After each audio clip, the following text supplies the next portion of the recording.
They called my daughter the dumb kid of the divorcee. Loud enough for her to hear it, loud enough for me to hear it. The judges walked past her science fair project like it didn't even exist. One of them smirked. Another one whispered something to a colleague and they both laughed. I stood there, holding my breath, fighting back tears and rage, wondering how much more my little girl could take before she crumbled. Her name is Lena. She's 11. She built something with her own hands, something she was proud of. She had spent weeks digging through old electronics, salvaging wires, testing circuits, and reading science blogs way beyond her grade level. And when she showed up to that gym, holding her head up even after all the whispers, I thought maybe, just maybe, someone would see her. They didn't. Not until a man walked in. He wasn't part of the school. He wasn't wearing a judge's badge. But he stopped at her booth. He asked her questions. He listened.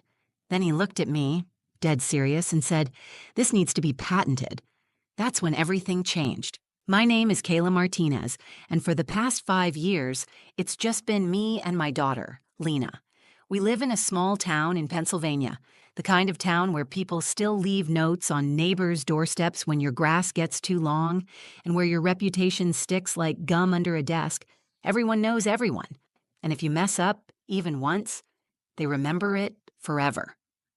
I married young, fresh out of high school. My ex-husband Tom was charming, funny, and completely unprepared for the reality of fatherhood. When Lena was 6, he packed a duffel bag and left. No warning, no goodbyes, just a text that said, "This isn't the life I want." After that, the rumors started. People said I drove him away, said I was irresponsible, said I should have known better. I didn't have time to defend myself. I was working 2 jobs, waiting tables in the morning, stocking shelves at night. Every dollar went to rent, bills, and keeping Lena's backpack filled with snacks and school supplies. There wasn't room for pride. I'd show up to parent nights with greasy hair under a baseball cap and bags under my eyes from a double shift. The other moms would nod politely, then turn back to each other. I knew I didn't belong in their little PTA brunch circle. And that was fine. I wasn't there to make friends. I was there for Lena. Lena has always been different, quiet, curious, endlessly creative. She doesn't chase after popularity. She doesn't need a crowd. Give her a broken radio, a bag of batteries, and a notebook, and she's in heaven. Ever since she was little, she's been fascinated with how things work. She used to take apart old toys just to see the gears inside, then try to build something new out of the pieces. One night, I came home from work and found our kitchen table covered in wires, magnets, and duct tape. She looked up at me with the most serious expression and said, "I think I can make electricity from shoes." At first I laughed. Not in a mean way, I was just exhausted and didn't understand what she meant. But she kept explaining, using terms like kinetic energy and conductive materials, and I realized she'd been watching science channels and teaching herself things I never learned in school. That's when she told me about the science fair. I could tell she was nervous asking. Her voice got soft like she expected me to say no, and truthfully, I almost did. The entry fee, the materials she needed, the time, it all felt like too much. But the way she looked at me, hopeful and scared all at once, I knew I had to find a way. So I picked up extra shifts, asked my brother for help with rides, and told her to go for it. For the next 3 weeks, Lena lived and breathed that project. She turned an old pair of sneakers into a working prototype that lit up a tiny bulb when you walked in them. Her theory was that if scaled, the tech could help generate power in remote areas just through daily movement, walking to school, working in fields, running errands. Nothing fancy, just small, renewable energy, made from scraps. She worked on it after school, during weekends, and sometimes past midnight. Her room looked like a little lab, spools of copper wire, old phone chargers, LED strips from broken flashlights. She kept a journal filled with diagrams, numbers, and test results. She even created a display board using cardboard we pulled from behind a grocery store. She painted it by hand. She named her project Power in Your Step. I was so proud, not because I thought she'd win, but because she didn't give up. She believed in it, in herself.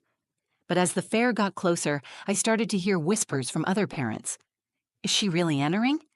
I heard her mom's barely keeping things together. I mean, let's be honest, no father figure, no structure. What do you expect?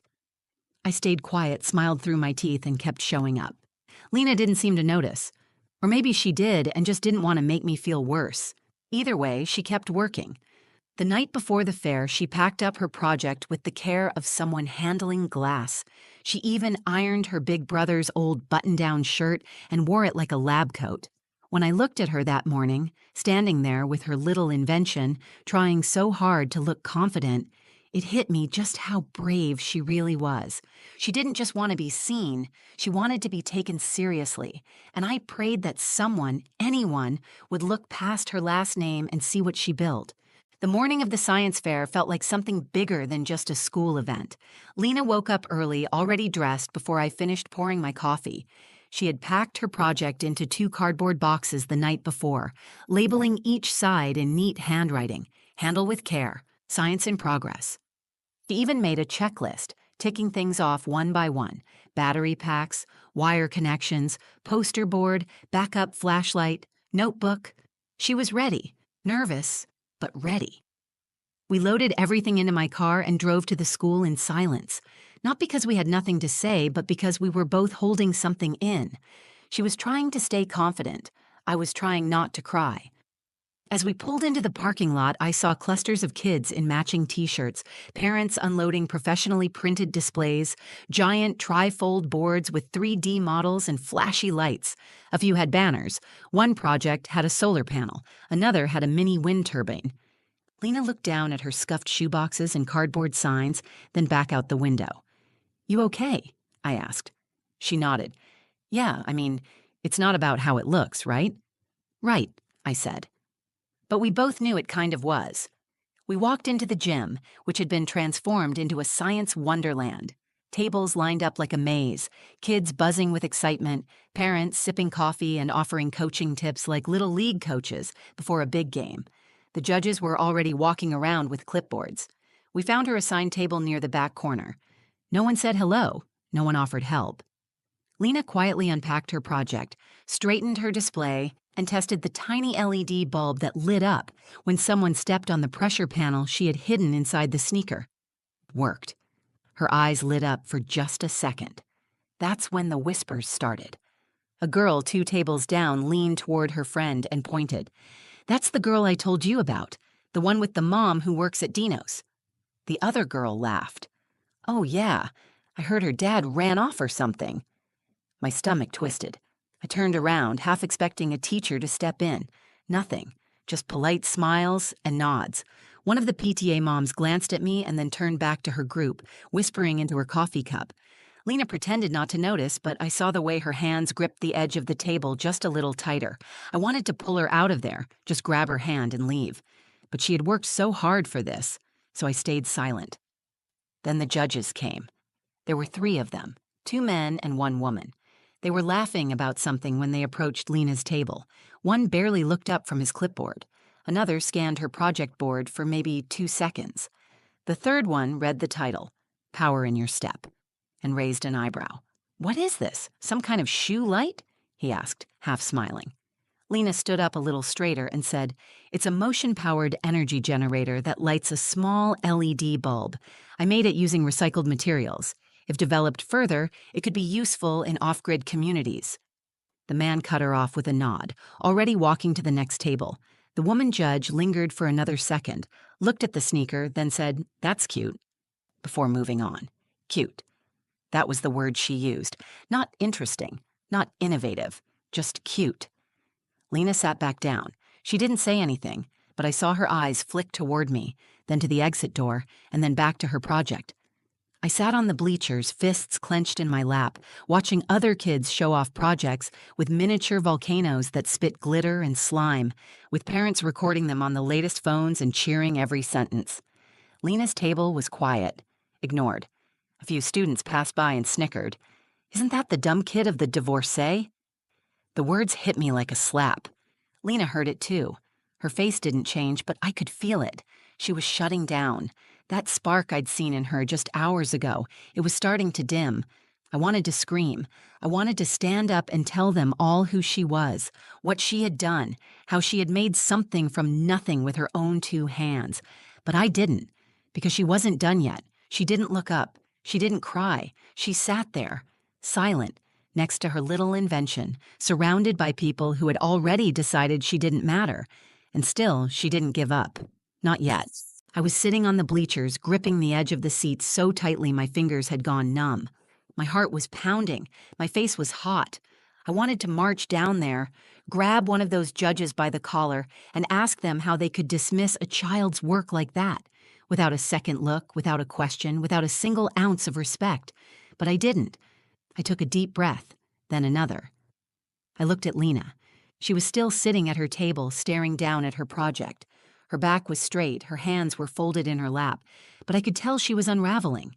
Slowly, quietly, like a thread being pulled loose one tug at a time. She didn't deserve this. Not after everything. Not after the nights she spent soldering wires under a desk lamp while I made ramen noodles. Not after all the work she put into learning something no one had ever taught her. She wasn't just trying to win a ribbon. She was trying to be heard. I stood up. I started walking toward her table. My feet were moving before I knew what I was going to say. Part of me wanted to pull her out of that gym right then and there.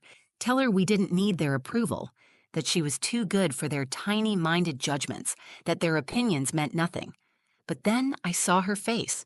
She was talking to a boy who had wandered over from another row. She was explaining how the project worked, showing him the pressure panel and how stepping on it sent energy through copper coils to light the bulb. Her voice was soft, but she was speaking. Her eyes were focused, her hands moved with confidence. She was still trying. I stopped walking. That's when it hit me. I didn't need to save her. She didn't need me to fight this battle for her. She needed me to believe in her, to show her that her worth wasn't tied to their recognition. So instead of stepping in, I crouched beside her table, rested my hand on her knee, and whispered, "I'm proud of you. I don't care if they give you a ribbon or not. What you've built here, this matters. Don't forget that."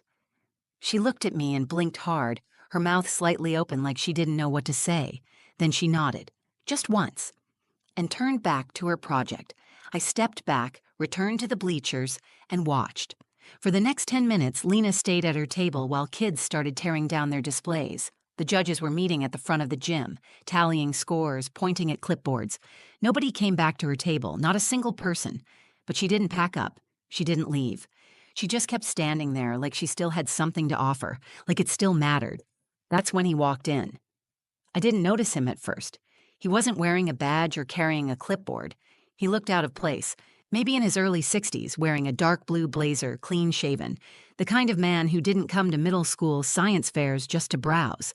He walked slowly, scanning the rows of projects. He paused at the wind turbine, asked a few polite questions, nodded, and moved on. Then he stopped at Lena's table. I held my breath. He looked at the sneaker, tapped the bulb, asked her something.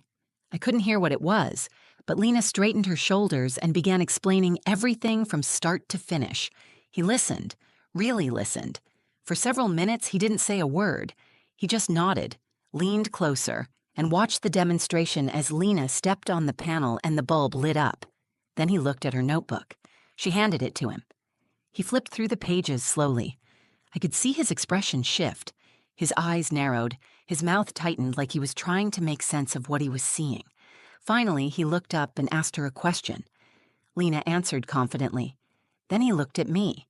He stepped back from the table, gestured to the project, and said clearly, "This isn't just smart. This needs to be patented." Everything went quiet. The judges at the front stopped talking. A few parents turned their heads. The boy who had mocked Lena earlier was staring, and my daughter, my quiet, brilliant daughter, just stood there, frozen, while the man shook her hand and handed her his card. That moment, right there, was the shift. The line between being invisible and being seen. And Lena had crossed it all on her own. The silence after the stranger's words was louder than anything else in that gym. He stood there, pointing to my daughter's makeshift display, and said it again, this time directly to the stunned judges, loud enough for the whole room to hear. "This needs to be patented." For a second, no one moved. Then one of the judges, the same man who'd barely glanced at Lena's project earlier, walked back to her table. He was suddenly interested. He cleared his throat like he was resetting the whole scene and asked Lena, "Could you walk me through this again?" Lena looked at me. I nodded once, not saying a word. She took a deep breath, turned to the judge, and started from the beginning. She explained how she'd used recycled materials to create a kinetic energy conversion device, how each step compressed a small coil inside the shoe's sole to generate power, and how she wired it to light an LED.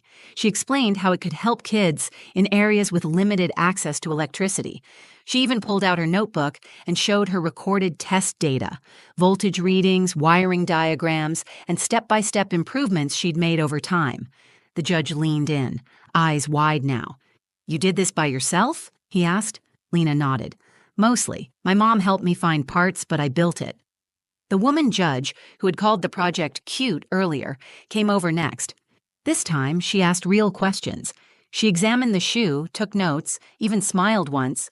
Then came the questions from the parents. "What do you mean this could power homes? How long does the light stay on? Where did you learn how to build something like this?" It was surreal. People who hadn't said a word to her all day were now hovering around her table, leaning in like she was the center of the universe. I watched it unfold like a dream, like everything had been flipped upside down in the space of 5 minutes. The stranger stood nearby, arms crossed, a quiet pride in his face like he already knew what was going to happen. I finally walked over and asked him who he was. He smiled and said, "Doctor. Ethan Caldwell. I teach mechanical engineering at MIT. I'm in town visiting my niece." Of course he was. He told me he'd come to the fair just to support her, but Lena's project caught his eye immediately.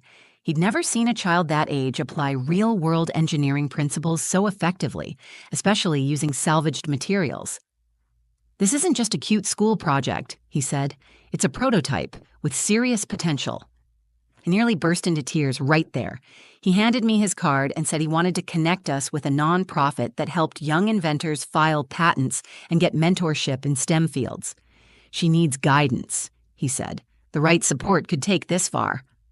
Lena was glowing. Not just smiling, glowing. It was the first time I'd ever seen her stand like that, tall and grounded, with a kind of confidence that can only come from being truly seen. Kids who had laughed at her earlier were now silent. The ones who called her names were watching her like she was someone else entirely. The awards ceremony was brief. They gave her a special recognition in innovation ribbon, something they probably made up on the spot. She didn't win first place, but it didn't matter, not to her, not to me. As the gym started to empty, one of the teachers came over and patted her shoulder. "I didn't know you had this in you, Lena," she said. "I wanted to say she always had it in her. You just didn't bother to look." Back at home that night, Lena placed the ribbon on our refrigerator door with a single piece of tape. Then she went to her room, took apart the prototype, and started sketching improvements.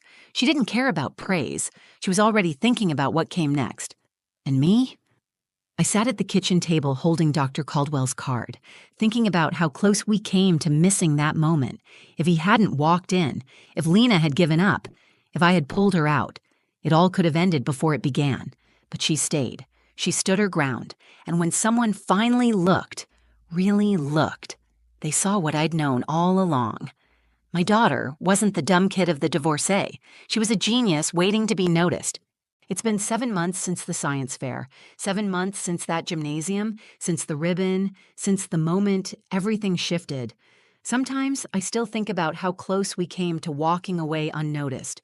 All it would have taken was one more snub, one more sideways comment, and Lena might have packed up her project and left thinking she had failed, that she wasn't smart enough, that her ideas didn't matter.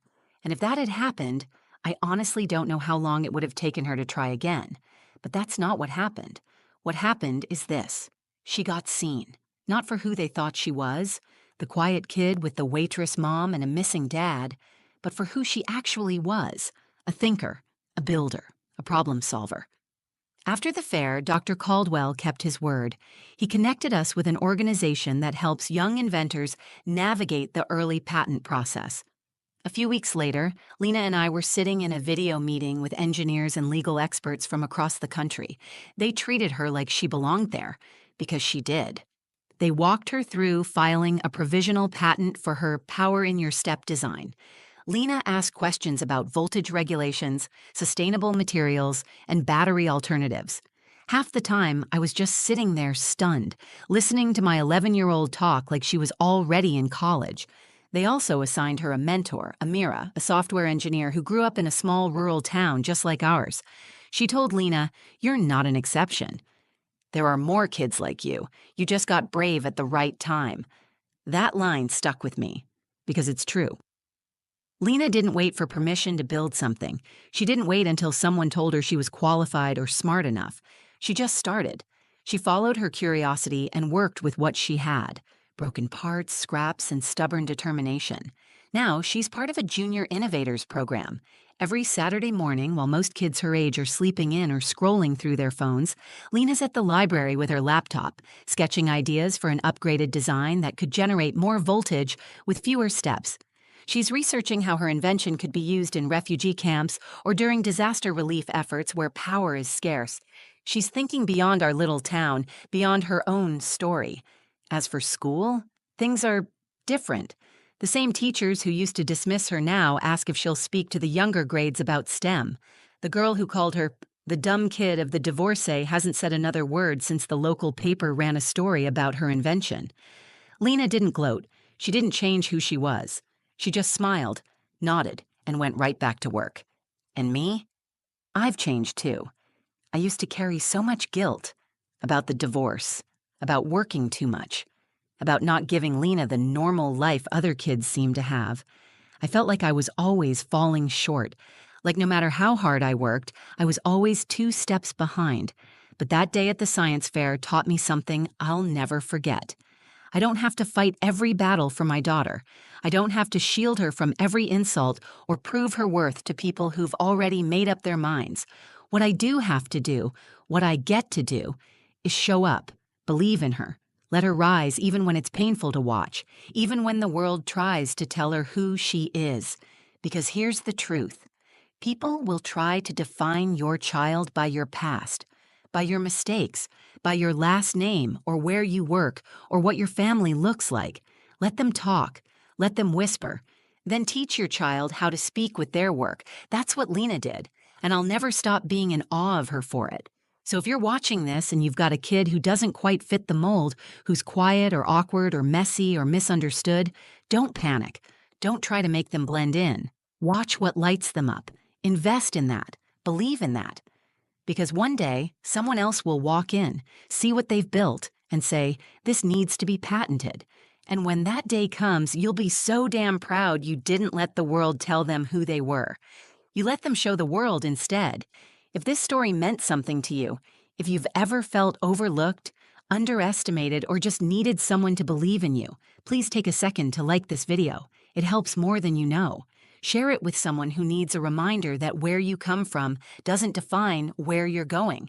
And I'd love to hear from you. Drop a comment below. Tell me about a time you or your child proved someone wrong, or a moment when someone saw potential in you that you didn't even see yet.